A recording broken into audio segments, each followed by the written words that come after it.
2020년 9월 10일 목요일 새벽 예배를 하나님께 올려드리겠습니다.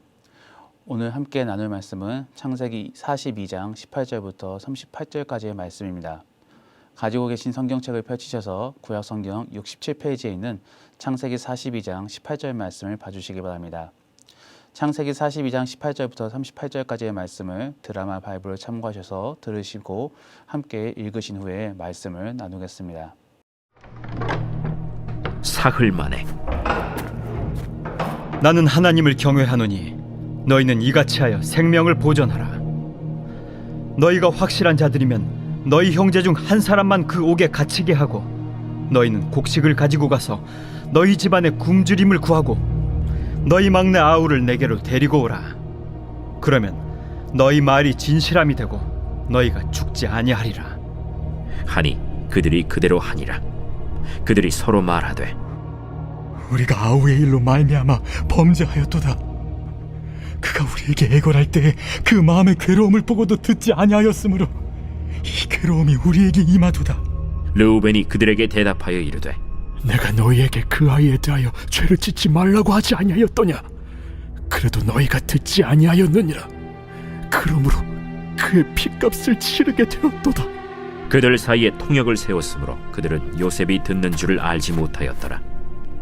요셉이 그들을 떠나가서 울고 다시 돌아와서 그들과 말하다가 그들 중에서 시므온을 끌어내어 그들의 눈앞에서 결박하고 명하여 곡물을 그 그릇에 채우게 하고 각 사람의 돈은 그의 자루에 도로 넣게 하고 또 길 양식을 그들에게 주게 하니 그대로 행하였더라.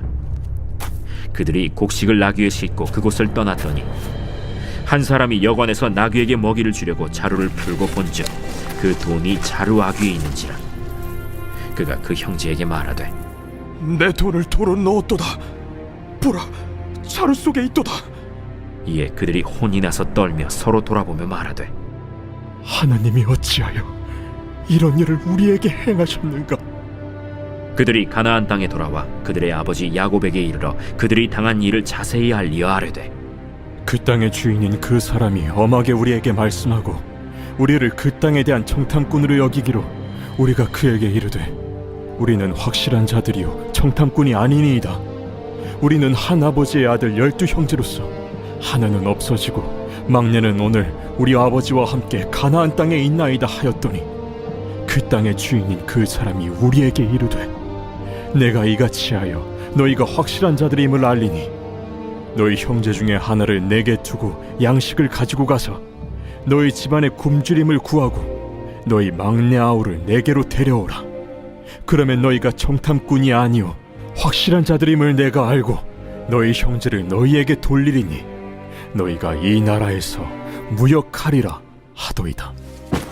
하고 각기 자루를 쏟고 본즉 각 사람의 돈 뭉치가 그 자루 속에 있는지라.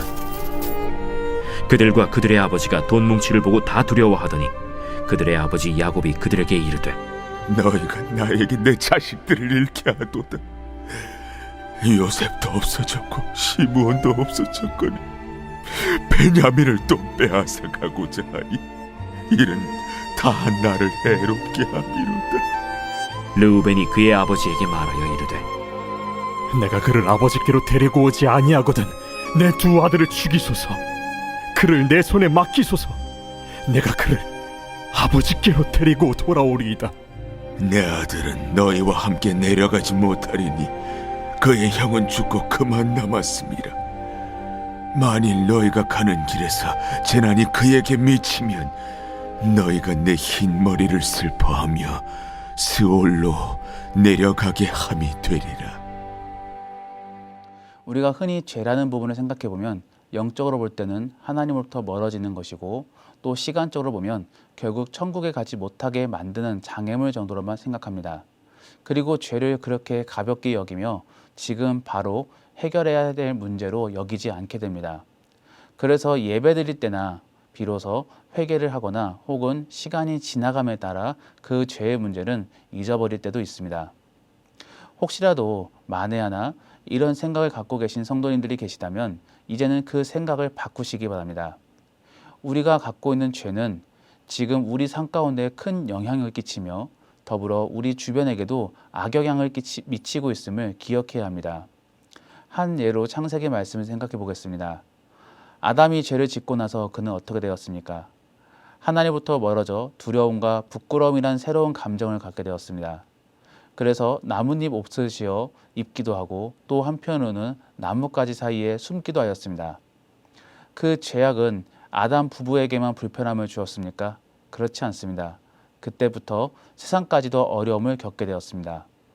그래서 로마서 8장에 보면 모든 피조물들이 허무함에 이르게 되었고 썩어짐의 종 노릇에서 해방되기를 고대한다라고 전하고 있습니다. 이처럼 죄라는 것은 나를 파괴하고 내 주변 공동체에까지 악한 영향력을 미칩니다. 여기에 또 다른 실제적인 예를 들어보겠습니다. 만약에 우리가 미움이란 죄악을 품었다고 가정해 보겠습니다. 우리가 어떤 사람을 미워하게 된다면 어떻게 되겠습니까? 먼저는 그로 인해 마음이 불편해지게 됩니다. 더 나아가서는 그 불편한 마음이 상대방으로부터 멀어지게 하고 어느 순간 심리적 고립을 겪을 수도 있습니다. 그리고 이러한 심리는 외로움을 겪기도 합니다. 또 다른 주변에도 불편함을 주게 되고 화합의 장애가 될 수도 있습니다. 이처럼 죄라는 것은 우리가 나아가야 될 방향인 구원과 공동체라는 목표에 방해가 되는 것입니다. 그렇기 때문에 우리는 죄라는 것을 지금도 해결하려고 노력해야 합니다. 오늘 본문에서도 보면 결국 죄라는 것들을 통해 야곱의 가족들이 어려움을 겪는 것을 볼 수 있습니다. 오늘 본문의 상황은 이렇습니다. 요셉은 꿈 해몽을 통해 애굽의 총리가 되고 7년의 풍년간 애굽 창고에 곡식들을 차곡차곡 쌓아 놓았습니다. 그리고 흉년을 맞이합니다. 이 7년의 대흉년 시절에 야곱의 가족들은 굶어 죽을 위기에 처해 있습니다. 그래서 야곱은 아들들을 보내어 애굽에게 식량을 사오게 합니다. 그런데 때마침 야곱의 아들들을 맞이한 사람이 바로 애굽의 총리인 요셉이었던 것입니다. 그리고 이런 기가 막힌 상황 속에 요셉은 자기 형들을 누명 씌워 3일간 감옥에 갇히게 하였습니다. 그리고 나서 다시 서로 만나게 된 장면이 오늘 본문의 상황입니다. 요셉은 요셉대로 괴롭고 요셉의 형들은 지난날의 죄들을 떠올리며 두려워하고 있습니다. 결국 이렇게 서로 어려운 마음을 갖게 된 것은 그 원흉은 누구이겠습니까? 바로 야곱입니다. 라헬만을 사랑하였던 야곱은 자식을 편애하였고 그로 인해 그의 가족은 하루가 편한 날이 없게 된 것입니다. 그렇다고 이 형제들이 단연 야곱의 잘못만을 탓할 수는 없습니다.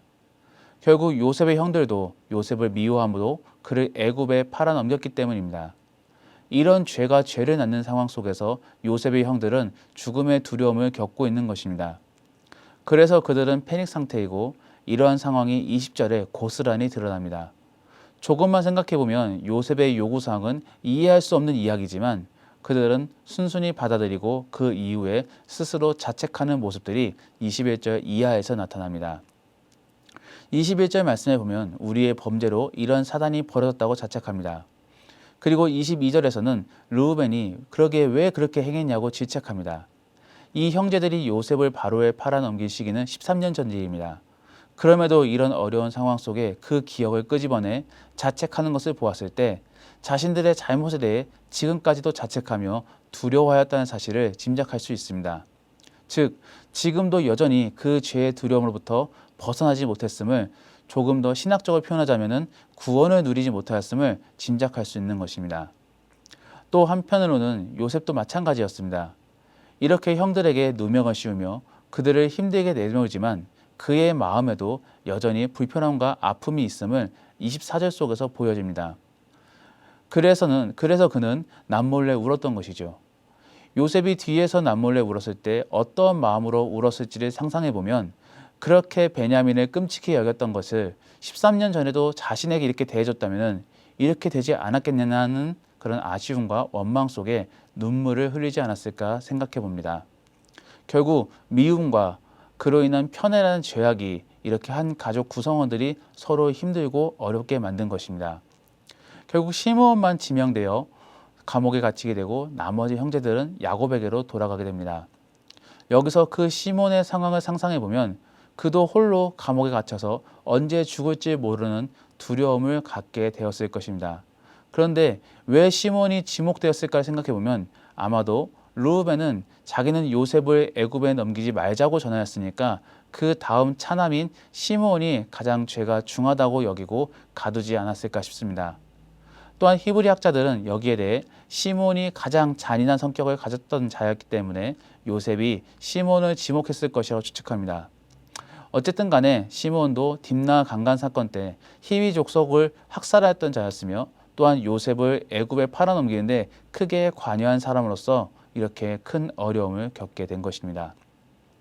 이처럼 죄라는 것은 그 당시에만 어려움을 주는 것이 아니라 계속적으로 남아서 우리를 괴롭히게 됩니다. 그러므로 우리는 우리가 짓는 죄악에 대해 크게 경계심을 갖고 바로바로 회개함으로 해결해 나가야 하는 것입니다. 우리 안에 있는 죄는 언젠가 해결할 문제가 아님을 우리는 기억해야 합니다. 다시 본문으로 돌아가면 이제 야곱의 아들들은 식량을 가지고 집으로 돌아옵니다. 그리고 야곱에게 지금까지 있었던 사실들을 고합니다. 그러면서 베냐민을 데려가야 시므온을 살 수 있다라는 사실을 전하고 있습니다. 여기에 야곱의 반응을 보시면 기가 막힙니다. 36절 말씀을 보시면 요셉 대신에 여전히 베냐민을 편애하고 있는 그런 야곱의 모습을 볼 수 있습니다. 그리고 시므온은 죽었다라고 전하며 포기하는 것을 볼 수 있습니다. 그러면서 베냐민은 포기할 수 없음을 또한 전하고 있습니다. 사실 지금까지의 모든 어려움이 일어나게 된 것은 야곱의 미움과 잘못된 사랑입니다. 그리고 그러한 결과가 이 가문에 어려움을 끼치게 된 것입니다. 그리고 야곱은 다시 한번 요셉을 잃은 아픔 다음으로 베냐민을 잃을 것 같은 두려움을 갖게 됩니다. 우리는 이런 야곱과 그 아들들, 덩달아 요셉까지 미움과 그로 인한 편애라는 제약이 그 집안이 어떤 영향을 끼치게 되는지를 살펴보았습니다. 그러므로 우리는 우리 안에 있는 죄들을 지금 바로 해결하려고 노력해야 할 것입니다. 그래서 우리가 갖고 있는 죄들을 회개할 수 있는 지혜로운 그리스도인들이 되기를 소원합니다. 예수님의 이름으로 축복하기 원합니다. 우리 안에 아직 해결되지 않았던 죄악들을 회개함으로 빨리 해결되시고 더불어 죄에 대한 무서움을 가지시고 죄로부터 멀리할 수 있는 그런 복된 성도님들이 될 수 있기를 예수님의 이름으로 축복하고 소원합니다. 오늘 말씀을 가지고 함께 기도하기 원합니다. 우리가 죄의 무서움을 깨닫고 가지고 있는 죄들을 자복하며 주께 회개할 수 있게 도와주시옵소서.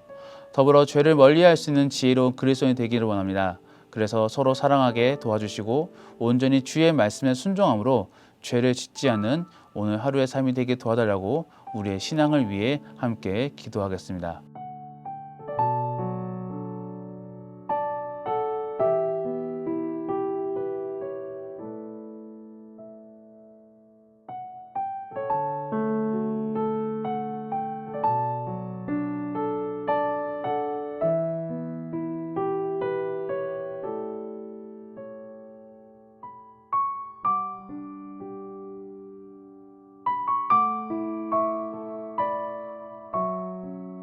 교회를 위해 함께 기도하겠습니다. 코로나로 인해 우리 신앙과 예배 생활이 위축되지 않게 도와주시옵소서. 더불어 우리 성도들의 영육간에 강건하게 하시고 그로 말미암아 보호하시는 하나님을 찬양할 수 있게 도와주시옵소서.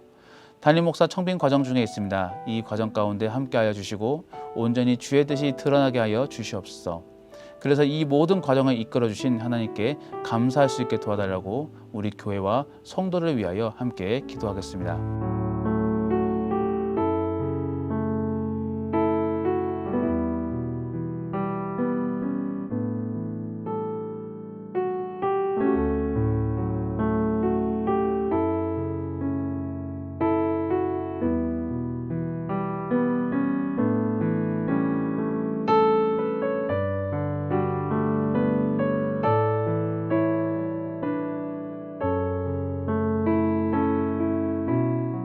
코로나로 인하여 어려움을 겪고 있는 사회와 경제를 위하여 기도하겠습니다.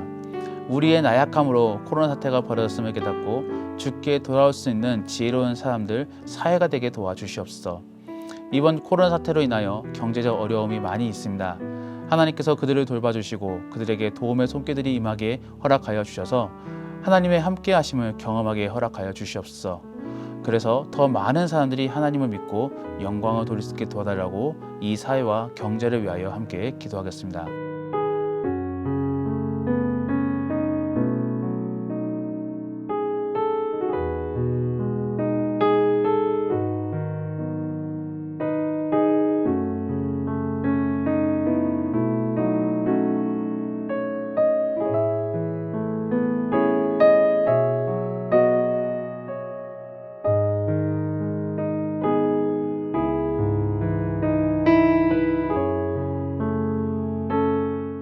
마지막으로 선교사님과 우리 교회 환우들을 위하여 기도하겠습니다. 김현서 고민아 선교사님이 탄자니아 비자를 순탄하게 발급받게 도와주시고 다시 사역을 감당하게 될 탄자니아 땅을 열어주셔서 온전히 주님의 사명을 감당할 수 있게 도와달라고 기도하겠습니다. 또한 우리 교회 환우들을 위해서 기도하겠습니다. 김인혜 집사님, 김영자 권사님, 김기석 집사님, 김찬준 집사님, 정승문 권사님, 김봉남 권사님, 정인 집사님, 조금현 집사님, 김경환 집사님의 친정 아버님의 회복과 또한 그 이외에도 우리 교회의 영육간의 아픈 성도들을 떠올리시면서 마지막으로 함께 기도하겠습니다.